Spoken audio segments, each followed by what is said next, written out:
በስክሪን ላይ የምናያት ይህች ልጅ በትወና ብቃቷና በተፈጥሮ ውበቷ በመላው ዓለምና በሀገራችን ኢትዮጵያም የሚሊዮኖችን ልብ ማሸነፍ የቻለች የቱርክ የቲቪ ድራማ ኮከብ ናት። ነገር ግን ከካሜራ ጀርባና ከስክሪኑ በስተጀርባ በሙያዋ መጀመሪያ ላይ የተሰነዘረባት ከባድ የትችት ማዕበል፣ በስነ ልቦና ህመም ጭንቅላቷን የነካው አጋጣሚ፣ የዳይሬክተሮችን ሀሳብ አልቀበልም በማለቷ የመጣባት የስራ ቦታ ግጭትና ድብድብ፣ በርካታ አድናቆቶችን ያተረፈችውን ያህል ትዕቢተኛ ናት በሚል ያስወቀሳት ያልተጠበቀ ተፈጥሯዊ ባህሪዋ፣ ምንም በላይ አስገራሚ የሆኑ ደግሞ በመልክ በቁመትና በድምጽ ሙሉ በሙሉ የምትመስላትን አጠገቧ ስትቆም የትኛው እውነተኛ ተዋናይ እንደሆነች ለመለየት የሚያስቸግረውን ኤዝጊ የምትባል ሙሉ መንታሃት እንዳላት፣ በመመሳሰላቸው ምክንያት የገጠማቸው አስቂኝ አስደንጋጭና አሳፋሪ አጋጣሚዎችን ጨምሮ ዛሬ ስለ ኬምሬ ወይም ኦይኩ የማንነግራችሁ ሚስጥር አይኖርም። ላይክ እና ሰብስክራይብ ያደርጋችሁ እስከ መጨረሻው አብራችሁን ቆዩ።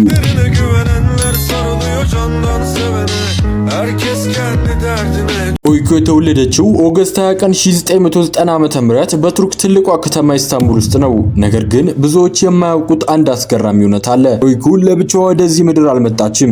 ኤዝጊ የምትባል ሙሉ በሙሉ የምትመስላትን መንታሃቷን ይዛ እንጂ። የእህትማማቾቹ መመሳሰል እስከዛሬ ድረስ በጋዜጠኞችና በአድናቂዎቻቸው ዘንድ ትልቅ የመነጋገሪያ ርዕስ ነው። ኦይኩ በልጅነቷ ረጋ ያለች ነገር ግን ለጥበብና ለኪነ ጥበብ ትልቅ ፍቅር የነበራት ልጅ ነበረች። የሁለተኛ ደረጃ ትምህርቷን በገርልስ ሃይ ስኩል ያጠናቀቀች ሲሆን ለትወና ጥበብ ያለው ፍላጎቷ በውስጧ እያደገ የመጣው በሁለተኛ ደረጃ ትምህርቷን የመጨረሻ ዓመት ላይ ያለች በታዋቂው ኬንተር ቲያትር አጭር የትወና ስልጠና ወሰደች። ይህ ስልጠና የወደፊት መንገዷን ሙሉ በሙሉ ወሰነላት። በ2007 ዓ.ም በኢስታንቡል ዩኒቨርሲቲ የቲያትር ትምህርት ክፍል ገባች። በዩኒቨርሲቲ ትምህርቷ ወቅት ለ5 ወራት ያህል ወደ ለንደን በመሄድ የቲያትር ትምህርቷን አበለጸገች። ገና የኮንሰርቫቶሪ ተማሪ ያለች በ2010 ዓ.ም ጉዜል ሴይላር በተሰኘ ቲያትር አይሴ የተባለችን ዋና ገጸ ባህሪ እንድትጫወት ተመረጠች። በዚህ ቲያትር ያሳየችው አስደናቂ ብቃት የመጀመሪያ ዘመኗን ስኬቷ አደረገው። ሳዳሪያስሊ ሲኒማን ቲያትር አዋርድ እንዲሁም ያንግ ታለንት አዋርድ የተሰኙ የክብር ሽልማቶችን አሸነፈች። የቲያትር ስኬቷ በቀጥታ ወደ ቴሌቪዥን መስኮት መራት። በ2011 ዓ.ም በቱርክ እና በዓለም አቀፍ ደረጃ ትልቅ ተቀባይነት ባገኘው ኩዚጉኒ ድራማ ላይ ከታዋቂው ተዋናይ ክቫንች ታትሉክ ጋር ኬምሬ ሆና እንድትተውን እድል አገኘች። ይህ ድራማ ኦይኩን በአንድ ጀንበር የመላው የቱርክ ኮከብ አደረጋት። ድራማው በ2011 ዓ.ም ሲጀመር ኦይኩ ገና ከዩኒቨርሲቲ ወጣችና ለቲቪ መስኮት አዲስ ነበረች። የድራማው የመጀመሪያ ክፍሎች እንደተላለፉ በቱርክ ማህበራዊ ሚዲያ እና ጋዜጦች ላይ በሷ ላይ ከባድ የመንቀፍ ማዕበል ተነሳ። ተመልካቾች እንደ ኩዚና ጉኒ ካሉ ትልልቅ ኮከብ ጎን ለመቆም አትመጥንም፣ ትወናዋ ደረቅ ነው የሚሉ ከበድ ያሉ አሉታዊ አስተያየቶች ይሰነዘሩ ነበር። ይህ አጋጣሚ በወቅቱ ለነበራት የስነ ልቦና ሁኔታ እጅግ አስቸጋሪና ተስፋ የሚያስቆርጥ መጥፎ አጋጣሚ ነበር። ምንም እንኳን በጅማሮ ላይ ትችት ቢደርሳትም ድራማው እየገፋ ሲሄድ ግን ሁኔታው ሙሉ በሙሉ ተቀየረ። ኦይኩ የኬምሬን ገጸ ባህሪ ውስብስብ ስሜቶች፣ ፍቅር፣ ሐዘንና ግራ መጋባትን በተፈጥሯዊ የትወና ብቃቷ መግለጽ ጀመረች። ቀስ በቀስ ተመልካቾች በክቫንችና በሷ መካከል ያለውን የትወና መጣጣም እጅግ እየወደዱት መጡ። መጀመሪያ ላይ ይነቅፏትም የነበሩት አካላት አድናቂዎቿ ሆኑ። ኩዚጉኒ ላይ ኦይኩ በአንድ ጀንበር የመላውን ቱርክ እና ዓለም አቀፍ ድራማ ወዳጆች ዘንድ የታወቀች ትልቅ ኮከብ አደረጋት።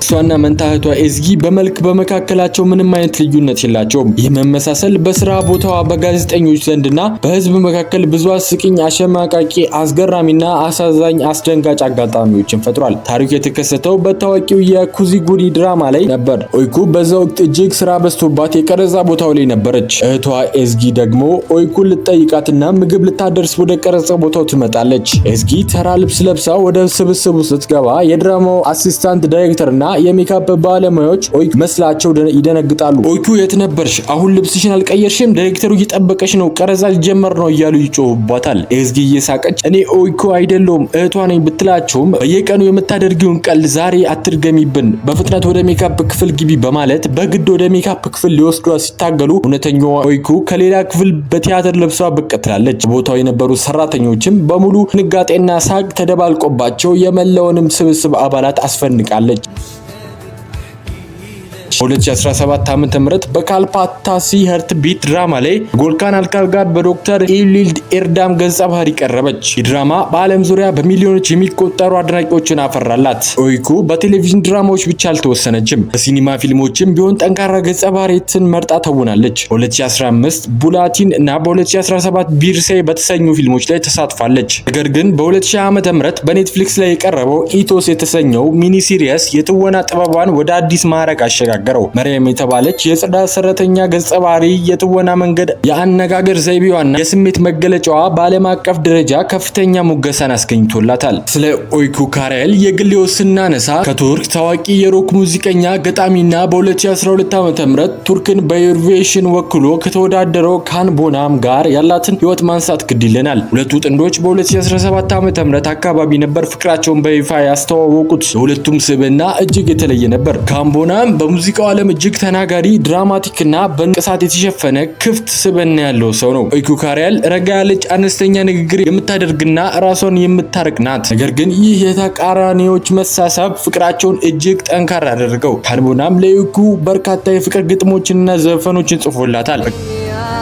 በቃለ መጠይቆች ላይ እንደተናገረው ኦይኩን ያገኘሁበት ቀን የህይወቴ አቅጣጫ ተቀየረ። እሷ የኔ ሰላም መረጋጋት ምንጭ ናት በማለት የነበራቸውን ጥልቅ ፍቅር ገልጾ ነበር። በ2018 ዓ.ም አጋማሽ ላይ ኦይኩ ካራየል እና ካን ቦናም በቱርክ ኢስታንቡል በሚገኘው ውብ ቦታ ላይ በቅርብ ቤተሰቦቻቸውና ጓደኞቻቸው በተገኙበት እጅግ ያማረ የሰርግ ስነ ስርዓት ፈጸሙ። ሰርጋቸው በቱርክ ሚዲያዎች ዘንድ ትልቅ መነጋገር የነበረ ሲሆን የኦይኩ ቀላልና ውብ የሰርግ ልብስ በብዙዎች ዘንድ አድናቆትን አትርፎ ነበር። ከሰርጋቸው ከ3 ዓመት በኋላ ማለትም በኤፕሪል 2021 ዓ.ም የሁለቱ ፍቅር ፍሬ ሆነው የመጀመሪያ ልጃቸውን ሮማን ቦኖም የተባለ ወንድ ልጅ በደስታ ተቀበሉ። እናትነት በኦይኩ ህይወት ላይ ትልቅ ለውጥ አምጥቷል። እሷ በሰጠችው ቃለ መጠይቅ ላይ እናት መሆን እጅግ አስደናቂና ፍርሃት ያለው ስሜት ነው። ከሮማን መወለድ በኋላ ለህይወት ያለኝ እይታ ሙሉ በሙሉ ተቀይሯል በማለት ተናግራለች። ልጅ ከወለደች በኋላ ለተወሰነ ጊዜ ከትወናው ዓለም በመራቅ ሙሉ ጊዜዋን ለልጇና ለቤተሰቧ መስጠት መርጣለች።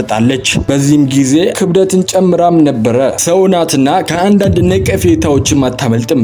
የመጀመሪያውና በብዛት የሚነሳባት ቅሬታ የተቀዛቀዘ ወይም የማያስቀርብ ባህሪዋ ነው። ኦይኩ በስክሪን ላይ የምታሳየው ጥልቅ ስሜት እንደተጠበቀ ሆኖ በገሃዱ ዓለም ግን እጅግ ረጋ ያለችና ስሜቷን የማታሳይ ኢንትሮቨርት ናት። አድናቂዎቿ በመንገድ ላይ አግኝተው ፎቶ ለመነሳት ሲጠይቋት በአንድ ወቅት በሰጠችው ቃለ መጠይቅ ላይ ይህንን ስትገልጽ እኔ ሰውን አልንቅም፣ ነገር ግን በተፈጥሮዬ አዲስ ሰዎችን ስገናኝ እፈራለሁ፣ አይናፋርም ነኝ፣ ሰዎችን በቀላሉ ማቀፍ ወይም ማውራት አልችልም ብትልም ለህዝቡ የቀረቡ ታዋቂ ሰዎች ሞቅ ያለ አቀባበል ማድረግ እንዳለባቸው የሚያምኑ ሰዎች ይህንን እንደ ትልቅ መጥፎ ባህሪ ያዩታል። ሁለተኛው አወዛጋቢ ባህሪዋ በስራዋ ቦታ ላይ ያላት ፍጹም ግትርነት ነው። ኦይኩ በሙያዋ የቲያትር ኮንሰርቫቶሪ ተማሪ በመሆኗ ለትወና ህግጋት ትልቅ ቦታ ትሰጣለች። ድራማው ስብስብ ላይ ዳይሬክተሩ ወይም አዘጋጆቹ የሚተማመንበት ወይም ለገጸ ባህሪዋ የማይመጥን ትዕይንት እንድትተውን ሲጠይቃት በቀላሉ እሺ አትልም። ሐሳቧን ለማስቀየር እጅግ አስቸጋሪ በመሆኑ ከአንዳንድ ዳይሬክተሮች ጋር የሐሳብ ግጭት ይፈጠር ነበር። በስራ አጋሮቿ ዘንድ ከኦይኩ ጋር መስራት አስደሳች ቢሆንም ሐሳቧን ለማስቀየር ግን ከባድ ድርድር ይፈልጋል በማለት ይናገሩባታል።